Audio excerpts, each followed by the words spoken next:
Oh, geez. You all right? Yep.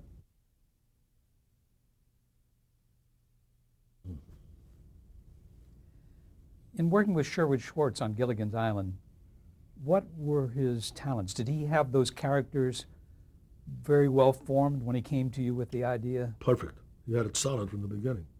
So he was He's the only one. He's the only one who really knew. I mean, obviously, I mean, he was very good. So he's a solid journeyman. Sherwood, Yeah. the best. Yeah. I mean, well, just look at his record. I mean, the man has his finger on the American pulse. I mean, he knew exactly what he was doing, and he's a very moral man, you know, and it shows in his work. You know, there are no villains in Gilligan's Island. As a matter of fact, in Brady Bunch, there are no villains. These are harmless shows that kids can look at. They're very good in that respect. Now, Gilligan's, of course, is a cartoon, but the fact that it's lasted 35 years is a tribute to the fact that there are new populations coming up all the time who may be very young to start with, but then they remember it fondly when they're adults. Where did that song come from? Did you have anything to do with that? Nothing. Sherwood wrote it. He wrote the song too. Yep. Let's talk about the cast. How about Bob Denver? Terrific. Yeah. Again, very cooperative, Quick. quick, sharp. Alan Hale, sharp. Jim Backus, of course, my old friend, couldn't be better. Natalie Schaefer. Natalie Schaefer, lovely, couldn't be better. Dawn was wonderful. Don, Russ Johnson, Don Wells, yeah. Dawn Wells was terrific. Tina Louise. Difficult, Mm-hmm. a little difficult. She was playing the character that she was playing. I don't think she got into the same picture that she thought she was getting into. Mm-hmm. I mean, she did her work. She was okay. She was professional. Did she have more serious aspirations? Is that what it was? I honestly cannot answer that, but I don't think she was in the same series as the others. Did it show, in your opinion? No, she's a professional. She did very well. I mean, that's a private thing, that, and you're entitled to that. You know, you can. No, she's entitled, but everybody else was completely at ease. I thought she was a little ill at ease, frankly. Did Bob Denver accept the material? Did he ever question jokes and No, storylines? no, not to. I mean, I remember I was only there for a short period of time. That's right. But no, the part that I was there was. I remember some difficult things. We had shark bites and rafts being eaten up, and you know we had to shoot in tanks, and there was some difficult shooting, but it came out very well. We had to sink a ship. Oh, another Hans Stromberg. God, he actually said one day, "Got a great idea." That's a very dangerous thing when you hear a network executive say, "I've got a great idea." He said, "There's this helicopter, see? And it comes down to try to rescue the castaways," and we said yes. And it lands in quicksand, yes, and it screws itself down into the quicksand. I said, what do you do for take two? What? I said, how do you recover the helicopter? He didn't like that. I mean, that I became, you know, I asked questions that he did not like. For the short But time can you imagine these wonderful ideas? that's idiotic. You know, as a production man, you know, come on, let's talk about something else. Did he finally stay away from your set? And For the short time that I was there, yes. yeah. You know, we made our piece. We made the deal, and he lived up to it. I have to say that for him. Then you went with Sherwood over to the Brady Bunch. Yeah. And I loved Florence, and the kids were very good. I helped cast them all, and Ann B. Davis was a Michigan graduate. In fact, the very first thing I ever directed was in a class with Ann B. Davis as an actress. right. Oh, you didn't know that? No, I didn't know. No, she was in Michigan. Oh. She's great. What about Bob Reed? Bob Reed was difficult, and I really felt sorry for him on a number of levels. One, he too was in the wrong film. He thought he was, you know, he'd been terrific on The Defenders. Yes. He played with E.G. Marshall, and he was wonderful. I thought he was very appealing and very nice, good. And he looked terrific to play the part, but he had not that great a sense of humor. Florence, on the other hand, did. I mean, she understood jokes, and the kids were malleable. They were easy. But Bob always wanted to do something more serious. So he and Sherwood were at each other's throats, to the extent that Sherwood would be at anybody's throat. He was always a mild man. But they did not get along. And I must say, I didn't get along with him that well. And I had a very difficult time because when I agreed to do the first I guess there was 6 episodes of Brady Bunch and only 3 episodes of Gilligan's. Maybe that's what it was. But I had agreed to do 6 episodes of Brady Bunch. And I found to my horror that Florence was not available when we had to start shooting. That's right, she was doing a movie. She was doing a movie. And I said, well, wait a minute, hold it. How are we going to do this? They said, well, we'll break it down production-wise. We'll do every scene without her that we can. My God. Do you realize what a checkerboard that is? Well, of course you do. You know production. Well, they did it on My Three Sons, but they had Fred McMurray come in. But that was a different situation. It's also a very dangerous thing to do. I remember, again, I don't know how true this story is. It might be apocryphal, but I think it actually happened. In the early days of television, somebody decided to do a series on Dick Tracy, the comic strip cop. And they had a very limited set and studio. So they said, well, let's do this. We'll do all of Dick Tracy's scenes for 52 weeks. I think they were 15-minute shows. We'll do all of Dick Tracy's stuff in the office, and then we'll strike the office and put in a jail cell or whatever, and checkerboard the sequences. So they did. They shot 52 episodes, and the actor playing Dick Tracy died. So that became a little difficult to put that together, So I thought about that when we were doing. I said, my God, God forbid something happens to Florence. How do we do this? I mean, this is really insane. But I had, by the time she got back in time to finish, and I had to dovetail everything into it, but I had to remember 6 episodes of shows to put her in, and I had shot stuff without her, which required her to answer back in. Did you have the script supervisor have a chart with every shot on it, or? No, I never. I think I told you I never used shots. I would mark my script in a certain way as to what I had shot, and so what was open would be instantly available to me. I said, oh, I need that, but I would remember what the shot was. It's not that difficult when you think about it. I mean, if you train yourself, the worst thing in the world that you can do is commit yourself to a script that the sun's going to be in the wrong place when you get out there. So why do that in front? What was the rehearsal schedule like on the Brady Bunch? I Do you don't recall? Much of a rehearsal schedule at all. You didn't have rehearsal, you just put it on film. Yeah. Did you rehearse the scene before you shot it? Oh, sure. Oh, Yeah, of course. yeah. But it was a single camera operation, and of course with children, we had Limited time. very limited. You had 3 hours Yeah. a day with each kid, and we used midgets a lot. If I shoot over the backs, we would dress them the same. My wife came out to the set when we were doing the marriage scene in the pilot, and here are the 3 little boys are in their blazers and contrasting trousers, beautifully dressed, and the 3 girls are in pink little dresses and all that, bridesmaids. And when we shot from the minister's point of view, well, there they were sweet, And she had seen these kids. Now we broke a setup, and we're now in the back, shooting from the audience point of view over the backs of the children. But we let them go to school. So I had 6 midgets, 3 women, 3 men. And my wife had walked up to one of them, and she screamed because he turned around. Here's these like these children had suddenly turned ancient, The little munchkins. Yeah, little munchkins, old weathered faces and old ladies, but wearing these little girl costumes.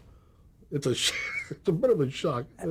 Well, John, at the time that you had to shoot around Florence, did you get a lot of bitching and griping from the rest of the cast, where they had to memorize lines from a script 6 weeks from now or something? Bob did most of the bitching. Yeah. The kids were okay. Yeah. Kids were They adapted. very adaptable. Yeah. Oh, Bob was unhappy, and I don't blame him, by the way. I was unhappy.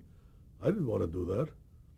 That's the hard way to make a picture. How did those episodes look once they were put together? How does any episode of the Brady Bunch look? I mean, they work on whatever level they work on. It's not my fondest show, but they certainly were. I use the criteria: they're harmless, and they're good family values. That makes it okay. Do you think that's what made them work? Of course, Yeah. that makes it okay.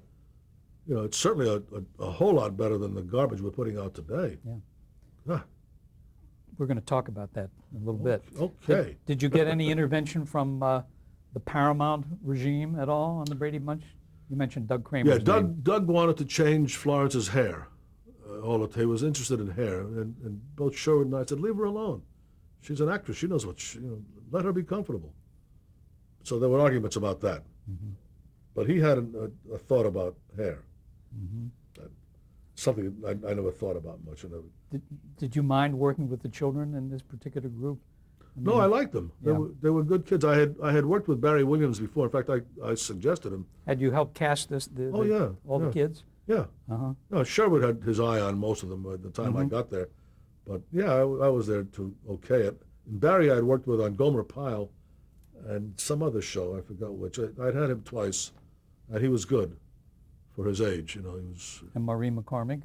Never worked with her before, but she was very good. Yeah. They're all good. And Eve Plum was good too. Eve Plum was very good. Mm-hmm. Yeah. Did you have anything to do with the design of the set? Oh yeah, sure. Uh-huh. I thought it was too elaborate, but I lost. They wanted an elaborate So you set. didn't have final approval? Oh my God, are you kidding? Nor did I want it. Yes. No, that was.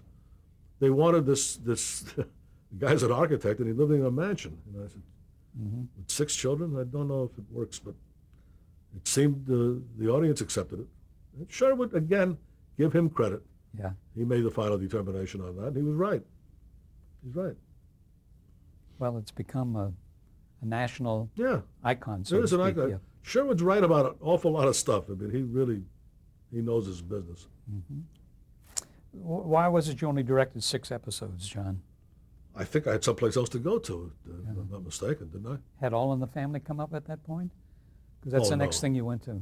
That was 2 years later. No, I think Yeah. the next thing was Gomer Pyle. Oh, I think I had Gomer to go to with Aaron Rubin. so you directed some episodes there. Oh, I did a lot of Gomer Yeah. Pyle. Aaron is a wonderful producer, too, writer. Yeah. Still one of my dear friends. Good man. What about the cast there? Let's talk about them. Oh, they were fine. Yeah. I liked Frank Sutton very much, who played the sergeant. And Jim was always very accommodating. Did he sing on the set at all? I'm kidding. I mean, when that operatic voice comes out, Yeah, I heard that voice, and I didn't. It seemed to come out of it doesn't match, some does other it? person. Yeah. No, he never sang on this. Jim Neighbors we're talking about. Yeah. Yeah. But they did their work. They were both very dedicated workers. Yes, I liked that experience very much, as a matter of fact. How many, do you remember how many of those you did? Quite a few? Quite a few. Yeah. Probably a dozen or more. All right, let's go to 1970, All in the Family. Yeah. How did you get involved in that production? Well, it was a curious thing. One of those rare days in the life of a freelance director, when I had a call from Mary Tyler Moore saying she's doing a new show, would I read her script that Jim Brooks and Alan Burns had written.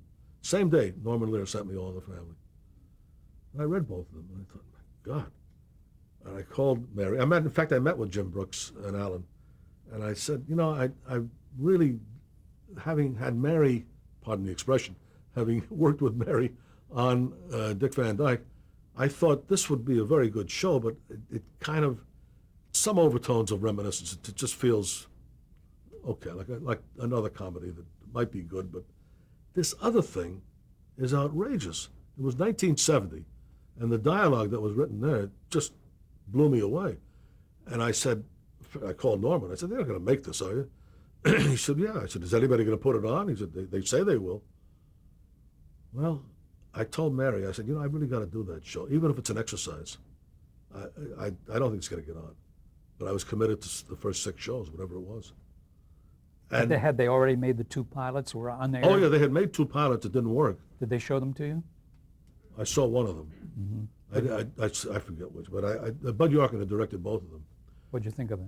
I didn't like them. I liked Carol and Gene, Carol O'Connor and Gene Stapleton, but I did not like the subsidiary casting. And I think I was helpful in getting Rob Reiner, because I remember him as being the hulking teenager that used to watch me from the balcony on Dick Van Dyke. He used to say, who's that kid? Who is that? It's Rob Reiner. Oh, he looks so depressed. Well, he is depressed. He's depressed a lot. But I cast him on Gomer Pyle as a hippie, and he was pretty good. But, prior to that, Carl had called me one day and said, remember my son Rob used to hang out? I said, yeah. He said, he wants to be an actor. I said, oh, really? I'm not so sure, but he said, well, yeah, me neither. But I want you to do me a favor. He said, he's doing an off Melrose production someplace. Will you come and watch it? I said, sure. So I went down, watched Rob Reiner act. Carl said, what'd you think? I said, it's terrible. He said, yeah, you're right.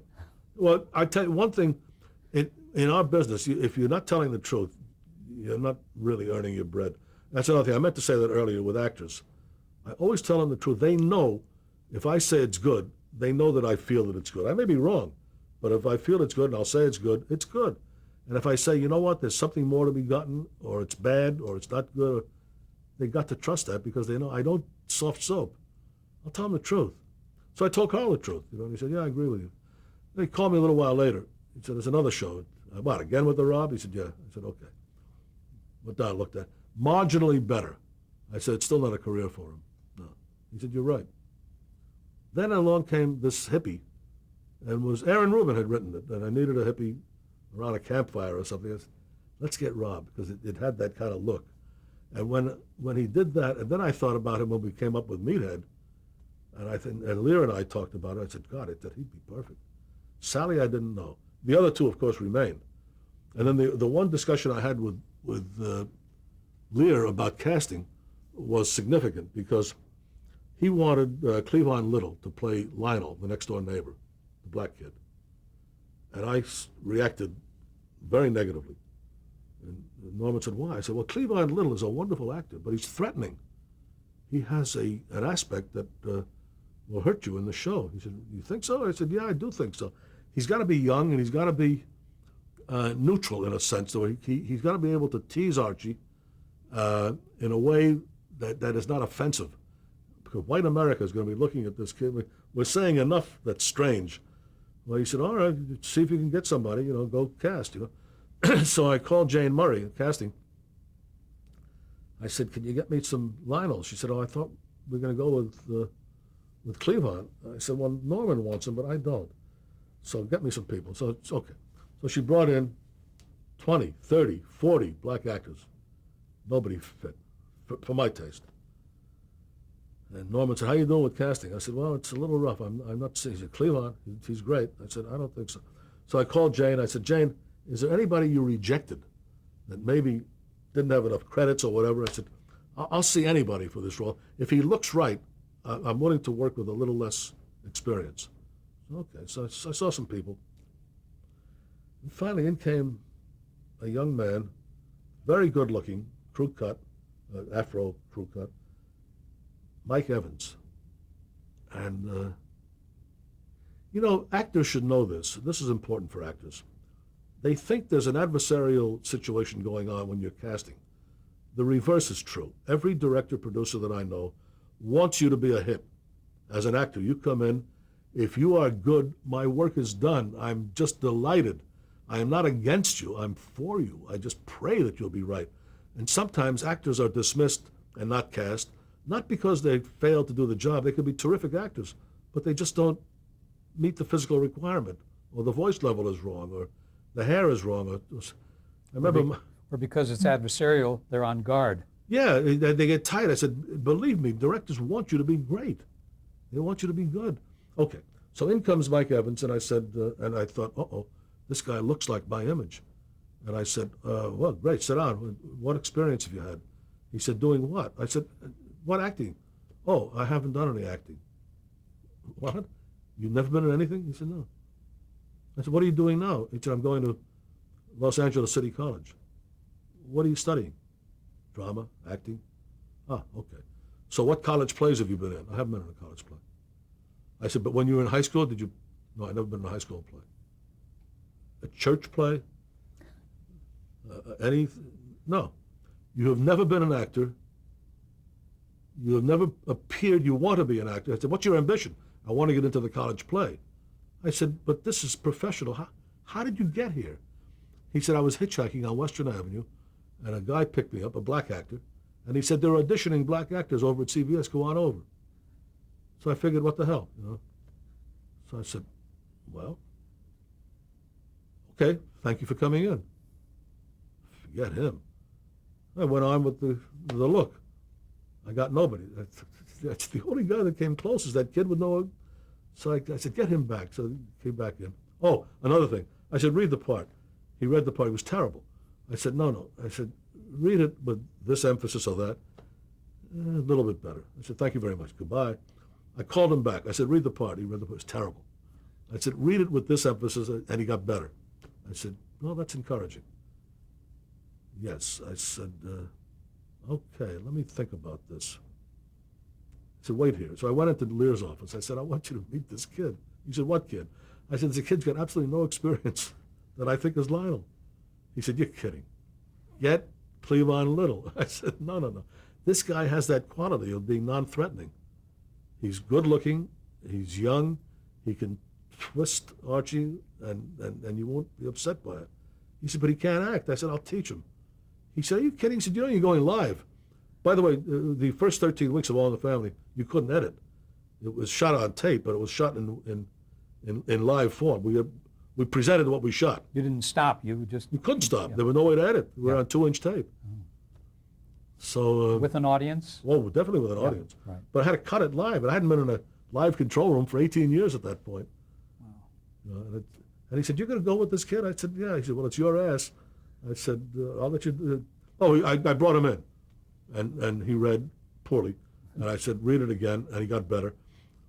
And wait outside. And that's when Norman said, it's your behind if you cast this kid. And we called him in and we said, you got the part. He went crazy. He just thought it was wonderful. And I took him aside. I said, listen, everybody else in this room, rehearsal, is accomplished. They've been on stage before. They know how to wait for laughs. I said, when that audience laugh comes at you, it's like a thunderclap. You got to know when to wait. If we don't hear the straight line, we haven't got the joke. Remember Max Sennett? So I said, just don't talk too soon. Come in when it's time. Okay, so we did the night, and every one of my professionals talked into laughs. He did not. He was great that night. Oh, I also said to Norman, I said, if he's really bad, which is possible, I said, then you send him away to college, and you bring in his brother Cleavon Little, and I'll go your way. But thank God, Mike Evans was perfect. And he did exactly what I wanted. He was a non-threatening black kid who was very sharp. Archie loved to say, he said, what are you going to be when you go to school? And the kid would say, he said, out of Archie's hearing, Mr. Bunker likes it when I say, I was going to be an electrical engineer. I said, well, Cleavon Little couldn't do that line. Mm-hmm. But this kid could. And he was wonderful. He later became a pain, I understand. After I didn't have him anymore, he became a pain to Norman and ruined himself on the Jeffersons. Mm. But he was good. Did Norman take part a lot in what you were doing? I mean, was he there yes. every minute of what was happening? Every minute? No. I told you, I had 3 days where nobody talked to me. Ah, so you even kept the rule with him? Oh, yeah. Well, he agreed. Mm-hmm. Norman was no dummy. I mean, he knew that that's the right... in those days, we had directors. Directors were expected to do their work. And their work involved being there to work out problems. Norman was too busy writing scripts. He didn't want to be in the room. Nor should he be. That's, he had other problems. Did you run your rehearsal schedule Wednesday to Tuesday? I showed them the show on Friday night. Only once did I fail enough so we had to have a Saturday rehearsal. One day. Mm-hmm. It didn't work. But everything else we worked out. And Carol was a terrific rehearsal actor. I mean, and by the way, we rehearsed. I mean, we rehearsed. We polished and polished and polished. There was no 20, 30 times a day. Was Carol inventive? Did he come up with Very things? inventive. Yeah. He was terrific. How about Jean? Oh, she was wonderful. She could do anything. She's the best actor on the set. Mm-hmm. Better than Carol, in my opinion, although Carol was wonderful. And Rob turned out to be a wonderful meathead. And Sally was exactly what we wanted the first year. She grew with the series. She was a bubblehead when we started, and we gradually changed her. She got smarter. Yeah, we actually, she was really, I think what we did was educational on the set with her. She actually went to school in a funny way. And we helped her along with that. And Lionel was great, and Mel Stewart was the next door neighbor, and Isabel Sanford, who played Mrs. Jefferson.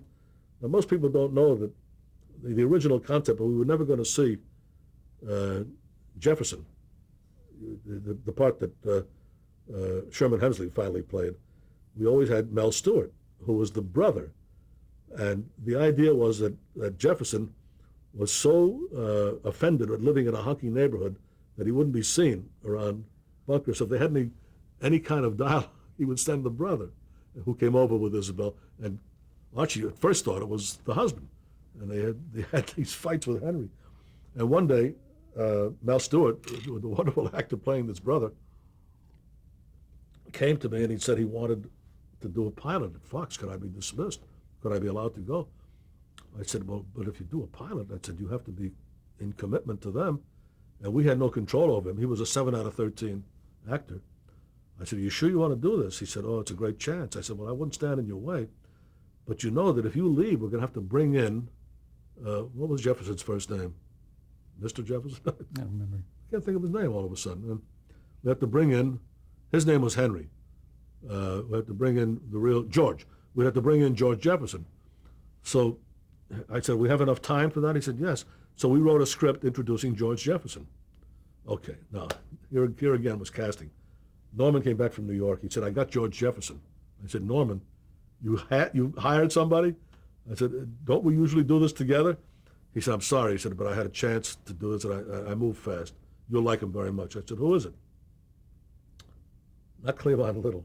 Oh, jeez. And not Sherman Hemsley. No, certainly Yeah. not Sherman. He plays, oh, God. Oh, my mind, why can't I think It's of okay. that name? It's okay.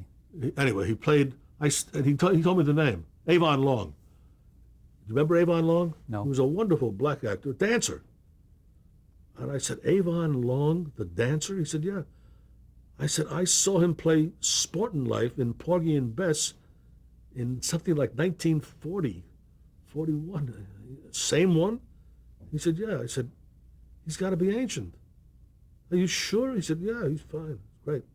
Great shape. Avon Long came, first reading. Now we're introducing a character we've talked about for 4 years. First reading.